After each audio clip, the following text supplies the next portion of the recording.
আসসালামু আলাইকুম রহমতুল্লাহ বারকাত। আমি ইকরামুল কবির টিপু, সত্যকণ্ঠে আপনাদের স্বাগত। ডক্টর মোহাম্মদ ইউনূসের নেতৃত্বাধীন অন্তর্বর্তীকালীন সরকার কোনো অবস্থাতেই দায়মুক্তি পেতে পারে না। তাদের 18 মাসের ক্ষমতাকালীন সময়ে দুর্নীতি, অর্থ পাচার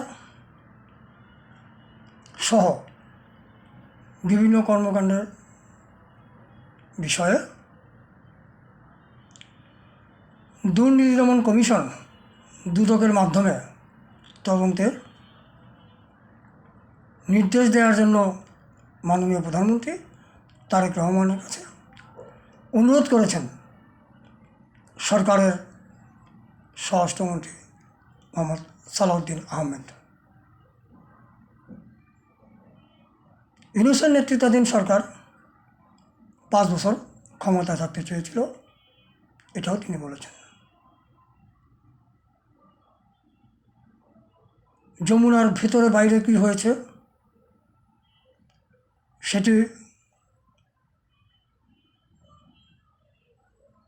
প্রকাশ না করলেও বা সে বিষয়ে কোনো মন্তব্য না করলেও তিনি যে ইঙ্গিত দিয়েছেন সেই বিষয়ে দেশবাসী স্পষ্ট জ্ঞান রাখে। ওই সরকারের 18 মাসের মেয়াদকালীন সময়ে শুধু সেবা খাতেই 12,000 কোটি টাকারও বেশি লোপাট হয়েছে। এটি স্পষ্ট করেছে টিআইবির ডক্টর ইফতেখারুজ্জামান, যার সঙ্গে ডক্টর মোহাম্মদ ইউনূসের একটি ঘনিষ্ঠ সখ্যতা ছিল। এটা দেশবাসী প্রত্যক্ষ করেছে।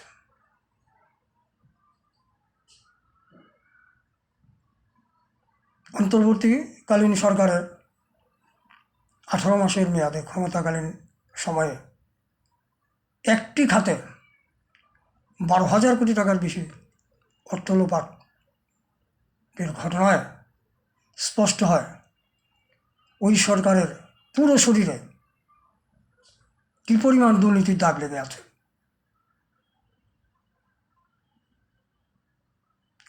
কী পরিমাণ অর্থ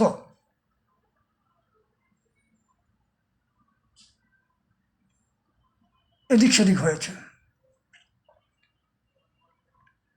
দুর্নীতি দমন কমিশনের মাধ্যমে তদন্ত করলে বিষয়টি বেরিয়ে আসবে কোন খাতে কীভাবে কে বা কারা কত টাকা লোপাট করেছেন, হাতিয়ে নিয়েছেন। সব সম্ভবের এই দেশে ইউনূস সরকারের 18 মাসের ক্ষমতায় যা হয়েছে তা বাংলাদেশের স্বাধীনতার পর কোনো সরকারের আমলে হয়েছে বলে কারোই জানা নেই। অন্তর্বর্তী সরকারের সময়কার মব সন্ত্রাস, দখল, খুন, ধর্ষণ, নির্যাতন সকল অপরাধের ইতিহাসকে ম্লান করে দিয়েছে। বর্তমান সরকারের কেউ বিষয়টি স্বীকার না করলেও দেশবাসী কারোরই অজানা নয়। এই অর্থ লোপাটের কারণে তারেক রহমানের নেতৃত্বাধীন বিএনপি সরকার চরম অর্থ সংকটের মধ্যে দিয়ে যাচ্ছে। কারণ এই সরকারের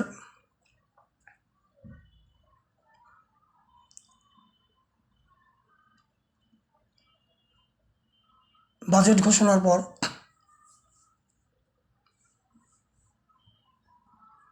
মুদি দোকান থেকে শুরু করে এ ধরনের ছোটোখাটো 16টি ব্যবসা খাতে ভ্যাট আরোপ করা হয়েছে।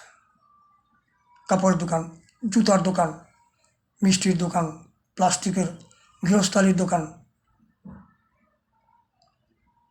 এসবের মধ্যে রয়েছে। এখন বাজার থেকে সাধারণ মানুষ চাল, ডাল, চিনি, আটা, ময়দা, সুজি এগুলো কিনতে গেলেও ভ্যাটের বোঝা বহন করতে হবে। এছাড়া বর্তমান সংসদের একজন নবীন সদস্য সংসদে বলেছেন, যে কোনো অনুষ্ঠানে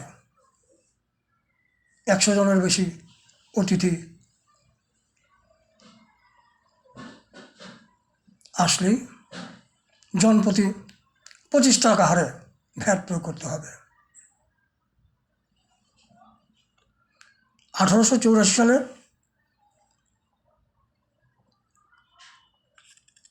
ফুড কন্ট্রোল অর্ডিন্যান্সে এই অতিথি আপ্যায়নের বিষয়ে একটি প্রজ্ঞাপন জারি হয়েছিল, সেখানে 10 টাকা ছিল। এখন সেটি বাড়িয়ে 25 টাকা নির্ধারণের কথা বলা হচ্ছে। এ থেকেই বোঝা যায় সরকারের 9 লাখ প্রায় 38,000 কোটি টাকার বাজেটের লক্ষ্যমাত্রা পূরণে সরকারকে কী পরিমাণ হিমশিম খেতে হবে।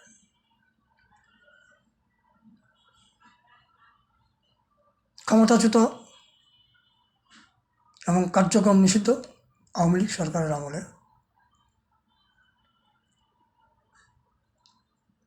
অর্থ লুটপাটের অনেক কথাই বলা হয়েছিল ডক্টর মোহাম্মদ ইউনূস সরকারের, অন্তর্বর্তী সরকারের সময়। 27 লক্ষ কোটি টাকা বিদেশে পাচার হয়েছে, কিন্তু এটির সুনির্দিষ্ট কোনো প্রমাণ তারা দিতে পারেনি। অথচ ডক্টর মোহাম্মদ ইউনূস সরকারের ইউনূসের নেতৃত্বাধীন অন্তর্বর্তীকালীন সরকারের সময় প্রকাশ্যে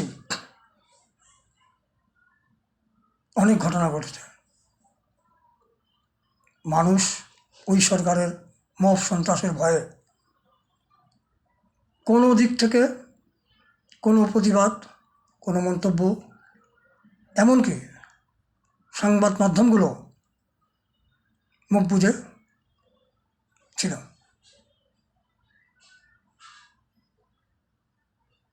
আজ মাননীয় প্রধানমন্ত্রী তারেক রহমানের নেতৃত্বাধীন সরকারের খোদ স্বরাষ্ট্রমন্ত্রী সালাউদ্দিন আহমেদ যখন দাবি করছেন যে ইউনূসের অন্তর্বর্তী সরকারের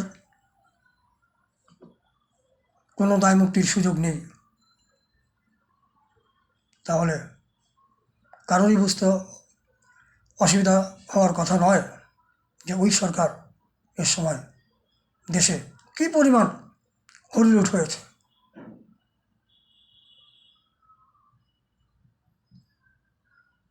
আর দায়মুক্তির বিষয়টি এই জন্যেই গ্রহণযোগ্য নয়। 2024-এর 5ই আগস্টের পর 15ই আগস্ট পর্যন্ত সারা বাংলাদেশে অনেক হত্যাকাণ্ডই সংঘটিত হয়েছে। তার মধ্যে সারা দেশের বিভিন্ন থানায় যে পরিমাণ পুলিশ হত্যা হয়েছে,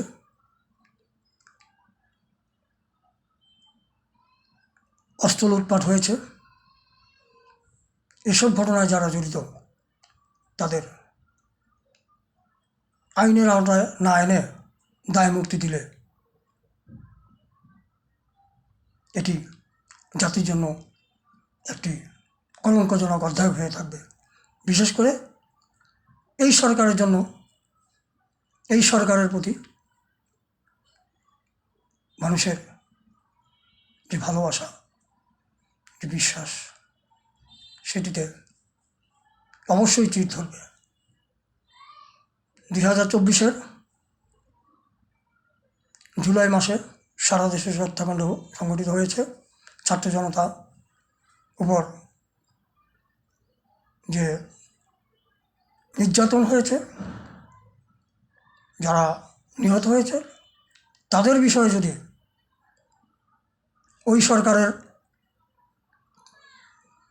খোদ প্রধানমন্ত্রী শেখ হাসিনা, স্বরাষ্ট্রমন্ত্রী, পুলিশের ঊর্ধ্বতন কর্মকর্তা এবং আওয়ামী লীগ সরকারের মন্ত্রিপরিষদের সদস্যদের আইনের আওতায় আনা যেতে পারে, তাহলে কেন 2024 5ই আগস্ট পরবর্তী হত্যাকাণ্ড থেকে অপরাধীরা রেহাই পাবে? এটি আজ জাতির সামনে বড় প্রশ্ন হয়ে দাঁড়িয়েছে। বিশেষ করে বিবেকবান মানুষ তো আছেনই, সাধারণ মানুষের মধ্যেও এই বিষয়টি বিরাট প্রশ্নের জন্ম দিয়েছে। আমরা বিশেষ করে সাধারণ মানুষ আশা করে ওই সরকারের ডক্টর মোহাম্মদ ইউনূসের নেতৃত্বাধীন অন্তর্বর্তীকালীন সরকারের সকল অন্যায়, দুর্নীতি সঠিক তদন্ত হোক। স্বরাষ্ট্রমন্ত্রীর প্রধানমন্ত্রী বরাবরের আবেদন,